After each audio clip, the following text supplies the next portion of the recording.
So it might surprise you to know that sometimes it will only take me 4 hours to create and schedule all of my Instagram content for an entire month. Now, that might surprise some people because a lot of people spend a lot more time than that. But also, I share a lot of content on Instagram. So to get all of it created and scheduled in the space of about 4 hours is pretty impressive if I do say so myself. Now, I spent a lot of time refining my process and my entire Instagram content workflow.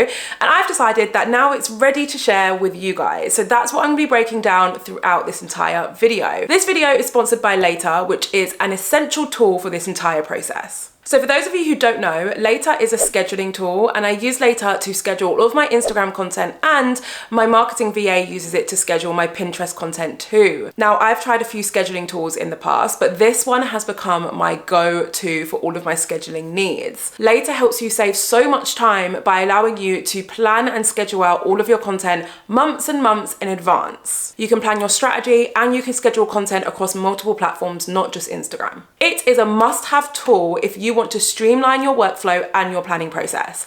I'm gonna be taking you behind the scenes so you can see how I use Later to schedule all of my content a little bit later on in the video. So let's get to it. Okay, so let's start off with like a pre-step.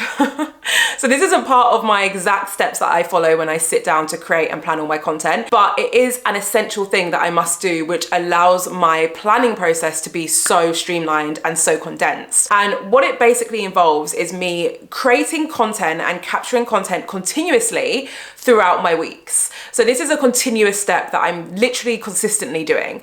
I will capture content all the time. So for example, a lot of the time when I'm filming, I'll have my phone set up behind the camera and I'll be filming me filming. And I do that because I want to have a bank of content for me to use when I sit down to do all my creation and my planning. So the idea is that I'm not necessarily setting out time to continuously capture content for my Instagram page every single week. Instead, I'm just finding opportunities for me to capture content as my day progresses. So for example, capturing small snippets of my day, which I'll then use for a vlog later on when I sit down to do my planning, right? So by doing this, I end up in a position where I have a lot of content for me to use, and it hasn't taken a lot of effort for me to actually capture and collate that content because I've literally just made it part of my day-to-day life. So that's one thing that I do continuously. The other thing that I do continuously is I keep a live note. And by live, I just mean like a note that is living. I continuously add to it, right? It's never finished. And what this note contains is a list of ideas for content.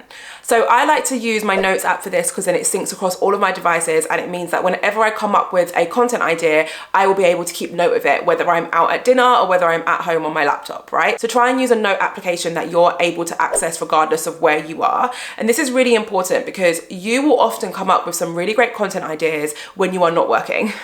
It's like how our brain works. When we let ourselves relax a bit and our minds drift off, that's usually when we become super creative, which is just not very useful when you don't have some form of note available to keep note of all these amazing ideas that you're having. So that's why you want to make sure that anytime you come up with a cool content idea, you're keeping note of it. So that's what I do to keep track of the notes that I have. It's not like I sit down and force myself to come up with content ideas.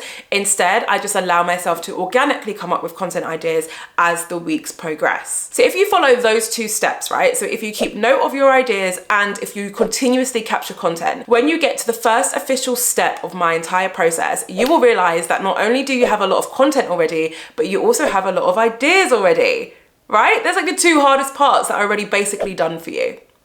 Okay, so step one is all about planning. Now, I have a strategy set up for my Instagram channel. I have a strategy for all of my channels. And the reason why is because this is a business for me. I treat content creation like a business and I run a business alongside my channels. So therefore, I need to have a strategy in place.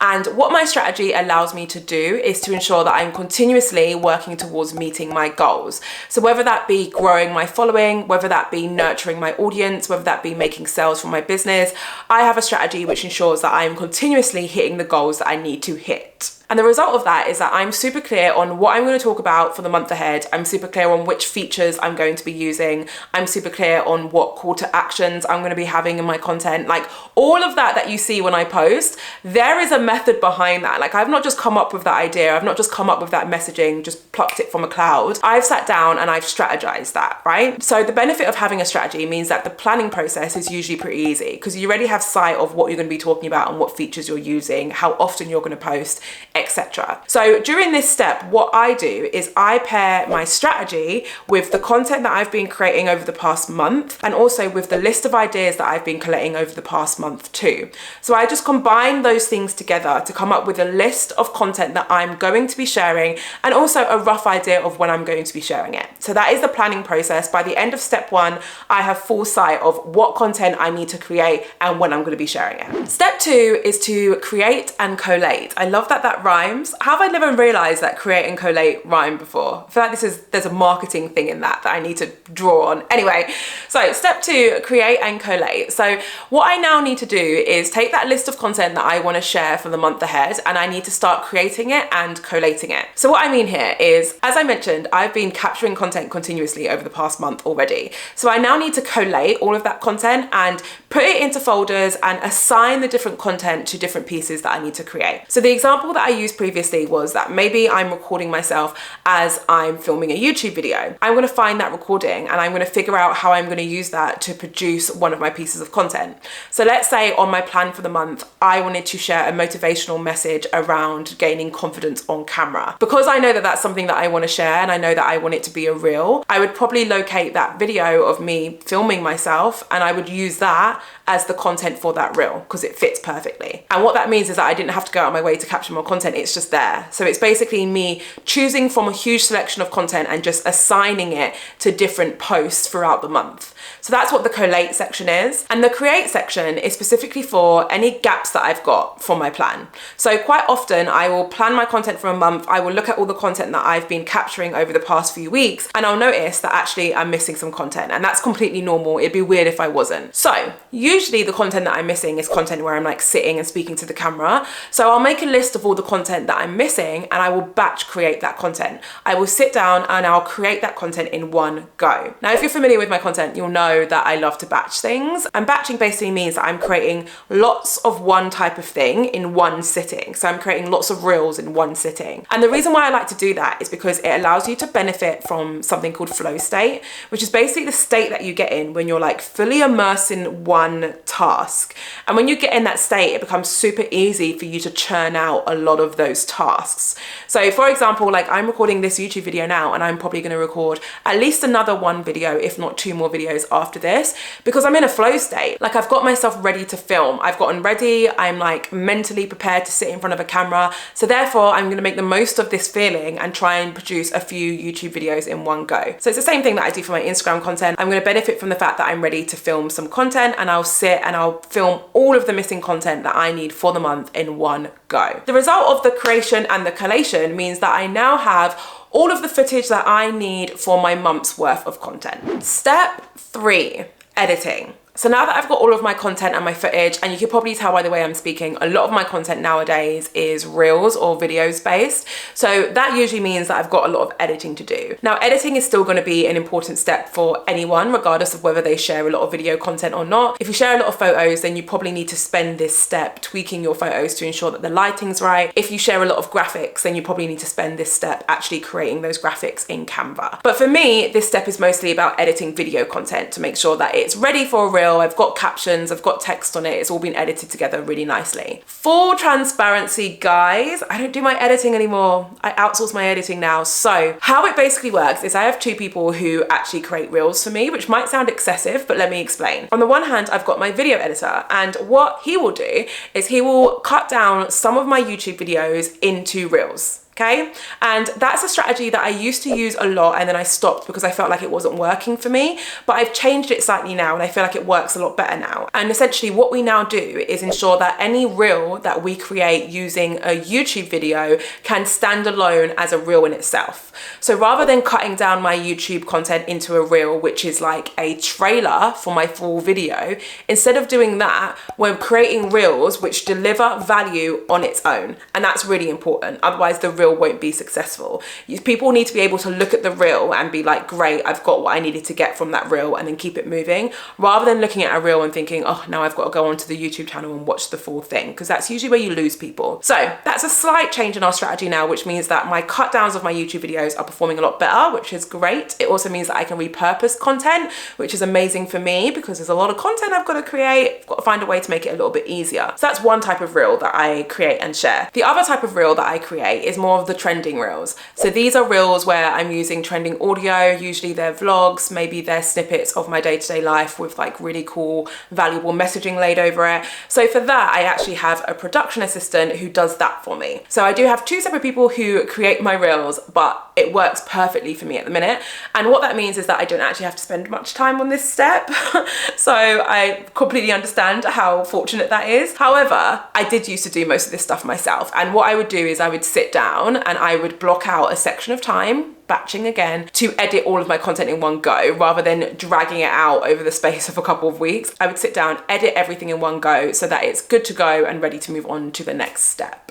Okay, so let's move on to step 4, which is my favorite step because this is my scheduling step. This is the step where everything comes together because now I've got all of my content and it's ready to be scheduled in later. So I've got my laptop with me. Let's get up my actual later account so that you can see what it looks like. So this is the main view that I'm on when it comes to later. A lot of the time I will look at my content from a month perspective. So right now I'm looking at it week by week. If I click month, you can see all of the content that I've got scheduled for the rest of October. So essentially what I'll do, and I'll take you through exactly how to schedule some content. So essentially what I'll do is I will upload all of that amazing content that I've just created. So I'll click the upload media button. It will open up my files and I'll be able to highlight all of the content that I want to schedule for the next month and add it. And once I add it, it will show up here. Can you see on the bottom, on the left here? And what's really good about later is it will show you the content that you haven't scheduled yet. So you can see here that this is being filtered by unused. So this is content that I haven't actually scheduled yet, which is really, really useful when you're scheduling a lot of content in one big batch. So when I'm ready to schedule some content, so let's take this post for example. Let's say I'm going to drag and drop this and I want to share it on Friday. When I drag and drop it there, a few things are going to happen. So the first thing that I always do, but it's up to you how you want to do this, is I actually change the setting to notifications. So what auto publish is later will automatically publish content to your Instagram channel without you having to do anything. And I used to use this all the time because it meant that I literally didn't have to lift a finger and my content would go out. However, recently I've switched it to notification, and that's just because I like to have the control to double check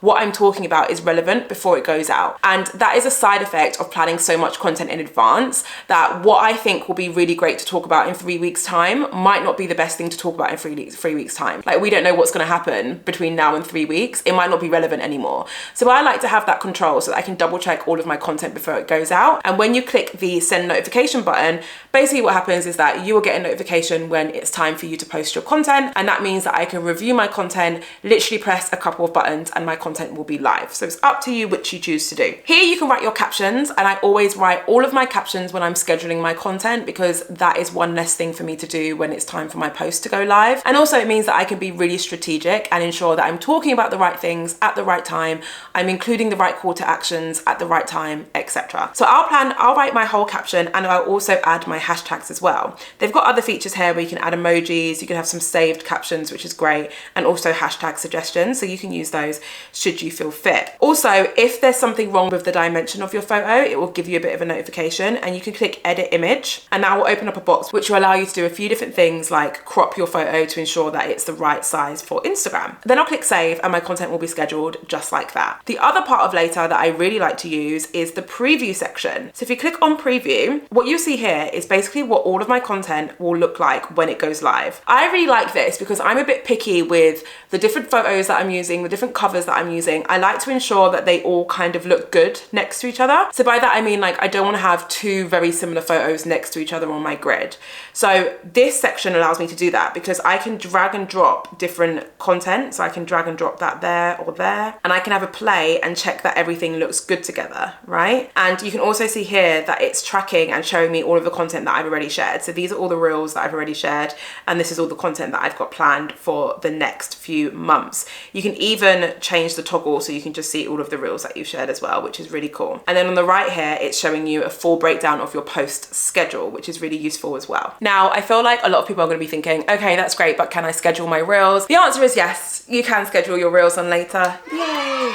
You can schedule reels, you can even select your cover photo in advance as well. So there really isn't any limit to what you can schedule using Later, which is super, super useful. So once I've done all that, I literally can sit back and relax because all of the work is done. Like I have a month's worth of content which is scheduled. I get notified every time I need to post, and that is it. I won't sit down to schedule content again until I'm ready to do a whole nother month's worth of content planning and scheduling. And that is my entire Instagram content creation workflow. I hope you found that useful. If you fancy checking out Later, be sure to head to the link in my description to find out more. If you feel like hanging around and watching more of my content, which I would love you for, then check out this video. It's all about my main list of like deadly mistakes that people are making on Instagram. Thank you so much for watching. I'll see you in my next video.